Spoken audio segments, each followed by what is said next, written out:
Because we're slow to fight. Like I tell my sons as they was growing up, you know, you trying to avoid that fight.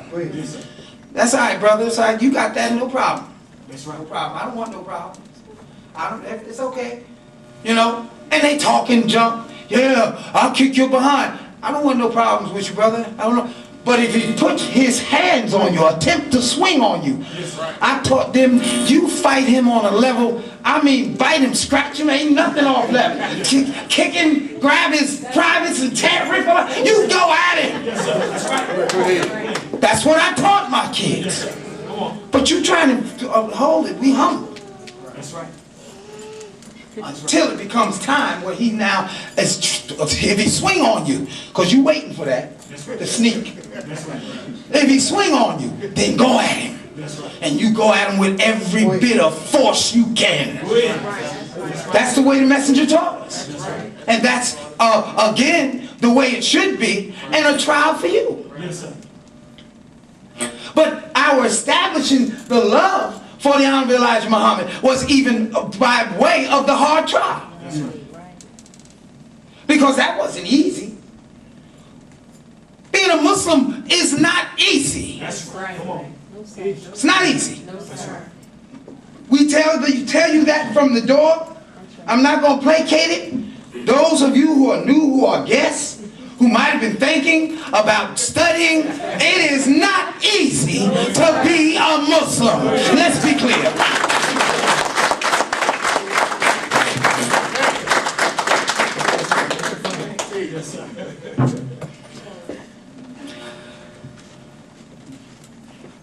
It gets easier as you build up the muscles mentally through the discipline. It gets easier. And by you building up those muscles mentally, you get the blessing. But it's a trial. It's a hard trial. To be a Muslim, as I was saying, as far as the sisters were concerned, they got to dress a particular way. Okay? And this is why I've said recently to my sons, to my wife, as we get back into this work more and more, you all are going to have to dress a different way. Come on, that's right. Because right now, y'all sisters, I know what you do. You and your wives on Sundays and stuff, but you got jeans on during the week and stuff like that.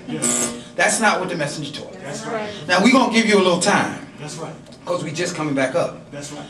But the messenger taught that the MGT should be in garments every day, whenever they go out the house, period. That's right. There is no, I put on jeans and a long t-shirt. No. That's not what he taught. And we're going to give you some time. I said that to my wife. We're going to give you some time. But he said, you, as MGT, have to cover your hair. That's right. You have to cover yourself in garments. Not just in what you want, but in the garment that he just prescribed for you. How many of the sisters, when this thing go down, are going to really stand on what the messenger taught? Come on.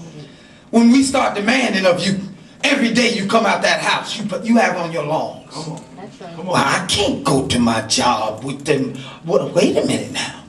They don't even like Muslims in this country no more anyway. Don't nobody really know I'm a Muslim because I don't really talk about it. I mean, if they ask me, I'll tell them, but I don't really talk about it too much. So don't nobody really know on my job. Now we tell you, put that garment on and go to your job. How many of you are going to stay in the mosque? How many of y'all are going to be willing to portray what the messenger taught on a regular basis? Yes. Come on. Come on. I told my son Saturday morning, stop wearing jeans unless you're working somewhere. Outdoors chopping wood. That's right. Yes, sir.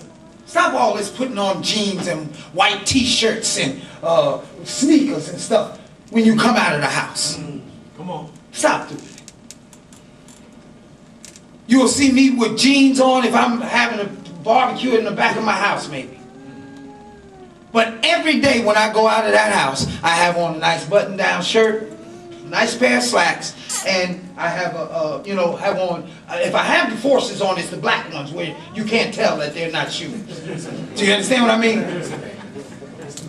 That's the messenger's teachings. Yes, sir. That's right.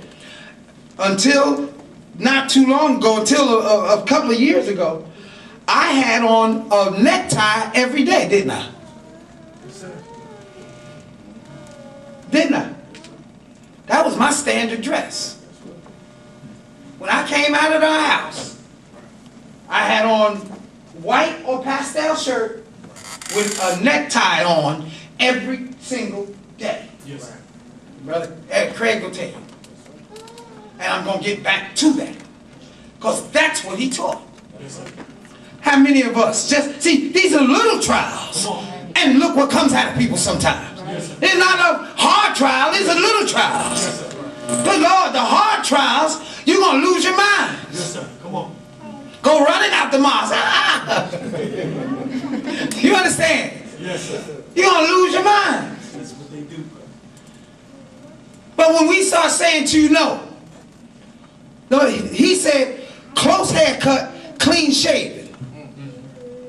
Cut that stuff off your head. Yes, sir. That's what he said. Cut that stuff off your chin. Yes, sir. Go ahead. We don't wear the Sunnis. Yes, sir. Teach. Come on. Please. Come on. We don't wear no facial hair. We're not animals. That's right. In fact, about it, you wouldn't even have facial hair if it were not for mixing your blood with the devil. Go ahead. Teach. Come on. Come on.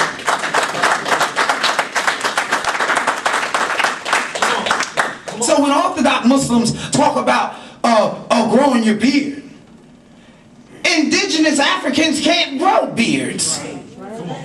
We're not animals. Yes, sir. We don't have hair all over our bodies. Yes, sir. We have a little hair on our head and the genital area. Yes, sir. We're not animals. Yes, sir. You got hair all over your face. Beards, mustaches, and different things. Yes, sir. Crazy hair all over your head. Yes, sir. They come into my barber shop with them dreads and locks and stuff. Yes, sir. And I talk about them like a dog. Yes, sir. Go ahead. Yes, sir. Rondell will tell you, I talk about him like a dog. Yes. I tell him, you're going to cut him one day. We're going to hold you down and cut him. Okay? We're going to hold you down one day. Cut them damn things off. Pull a grandma on you. Grandma, you come to grandma's house, you got an old woolly head. She was like, boy, what's wrong with your head? Oh, I don't know. Okay. Don't go to sleep. Because grandma come in there and snip your head all up with some scissors. And then when you wake up, she said, well, yeah, what happened to my head? Grandma said, I don't know, but here's $10. Go on down there and get yourself a haircut. I don't know what happened to it, though, but here's the money right here. Go on down there and get yourself a haircut. Yes, sir. Yes, sir. Great. I tell them all the time when they come in there. Yes, sir. A friend of ours, Tim, got long, what's his name? And when he come in there, I say, well, which one of you is the girl and which one of you is the guy? Yes, sir. He got hair all down his back. Yes, sir. I talked about the other day how Stevie Wonder went to Africa with his beads and stuff. And when he got off the plane, the brothers told him, only the women wear braids over here. Yes, sir. That ain't no African tradition. That's right. Come on. The men don't wear that in Africa. That's right. That's right. White folks done told you that that's an African tradition. Yes, sir. And you acknowledging your African culture Yes, sir. by putting the braids in your hair. Yes, sir. You ain't acknowledging your culture. That's right. An African brother told him, we don't even believe in that. Yes, sir. Only the women wear braids. That's right. I call them buckwheat. Look at you, pickaninny. Yes, sir. Yes, I do. Yes, sir. Look at you. Buckwheat, Farina. What's the other one name? Was Farina, right? Please. We so backwards, it's unbelievable. Jay-Z called himself a jigger man. Don't you know jigger is a racial slur? A jigaboo. Yes, sir. We so silly as a people. Yes, sir. But again, when we start saying to you, look, cut that stuff off. Sister, put them garments on. Yes, sir. Hold up now.